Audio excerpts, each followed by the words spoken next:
Hi viewers, welcome to my channel East Foodie. This is Srilekha here. So ఈరోజు నేను ఈ వీడియోలోని tasty గీ మండి rice ఎలా తయారు చేసుకోవాలో చూపించబోతున్నాను.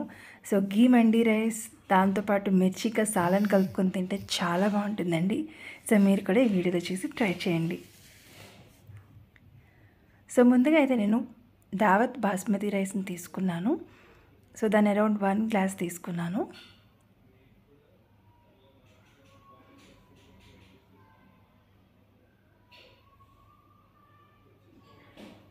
సో 1 ఫుల్ గ్లాస్ తీసుకున్న దాన్ని బౌల్లోకి వేసుకొని 1 వాష్ అయితే వాష్ చేసుకోవాలి.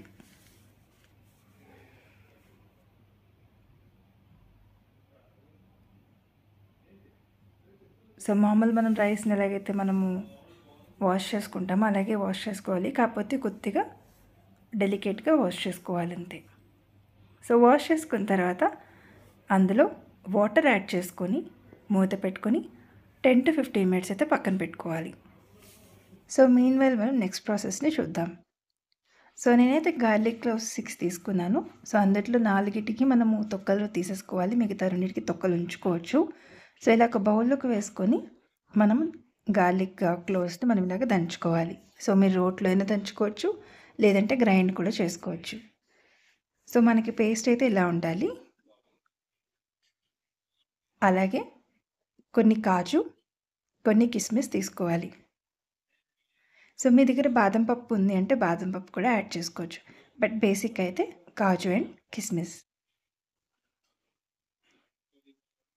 ఇప్పుడు 1 full tablespoon of green chilli paste, పచ్చిమిరపకాయ పేస్ట్.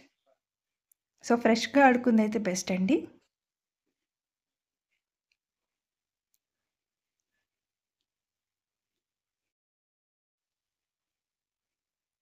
సో ఇప్పుడు ఒక బౌల్ తీసుకుని అందులో కొన్ని కుంకుమ పువ్వు రెమ్మలు వేసుకొని అందులో హాట్ వాటర్ యాడ్ చేసుకోవాలి. దీన్ని పక్కన పెట్టుకోండి. ఇప్పుడు స్టవ్ మీద బాండి పెట్టుకొని హై ఫ్లేమ్లో ఉంచుకొని 2 full glasses of water add చేసుకోవాలి. సో మనం తీసుకున్నది బాస్మతి రైస్ 1 ఫుల్ గ్లాస్ కాబట్టి సో 2 గ్లాసెస్ ఆఫ్ వాటర్ అంటే 1:2 రేషియో. అందులోనే ఒక బే ఆకు,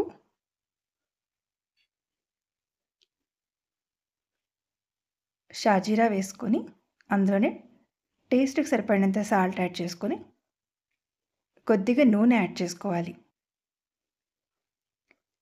ఇప్పుడు మూత పెట్టుకొని హైలో పెట్టుకోండి. సో మనకి వాటర్ అయితే రోలింగ్ బాయిలింగ్ రావాలండి. సో రోలింగ్ బాయిలింగ్ వచ్చిన తర్వాత మనం సోక్ చేసుకున్న రైస్ని యాడ్ చేసుకోవాలి. సో నేను చూపిస్తున్నాను కదా అలాగా. సో వాటర్ని డ్రైన్ చేసేసుకొని రైస్ని మాత్రం యాడ్ చేసుకోవాలి.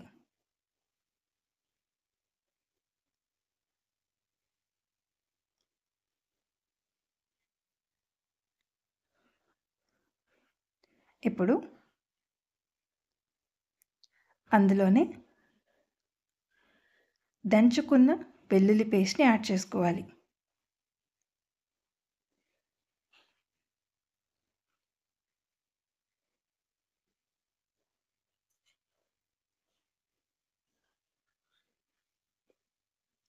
అందులోనే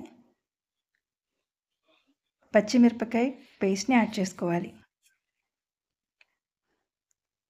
సో ఇవన్నీ యాడ్ చేసుకున్న తర్వాత ఒక్కసారి బాగా మిక్స్ చేసుకొని మూత పెట్టుకొని సో 10 to 15 మినిట్స్ వరకు అయితే కుక్ చేసుకోవాలి. సో తర్వాత ఒక్కసారి మూత తీసుకొని సో మనకి రైస్ కుక్ అయిందా లేదా అని చెక్ చేసుకోండి. కుక్ అయిన తర్వాత సాఫ్రాన్ వాటర్ని యాడ్ చేసుకోవాలి. నేను వీడియోలో చూపిస్తున్నాను కదా అలాగా.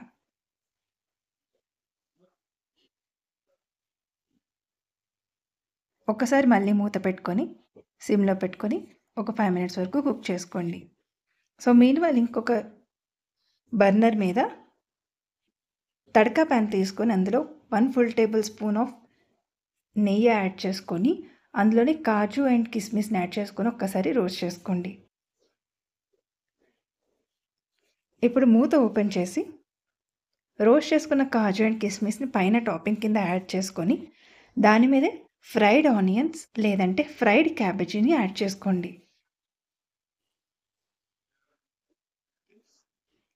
అంతే, స్టవ్ ఆఫ్ చేసుకొని ఎంతో tasty and simple and tasty అయిన మన ఘీ మండి రైస్ అనేది రెడీ అయిపోయింది. సో మీరు కూడా మీ ఇంట్లో ట్రై చేయండి. సో మనం ఈ రెసిపీని అయితే మిర్చిక సాలన్ లేదు అంటే ఎటువంటి రోటి మిక్స్ కర్రీస్ అయినా యూస్ చేసుకోవచ్చు. సో నేనైతే మిర్చి కసాలంతో చాలా బాగుంటుంది కాంబినేషన్.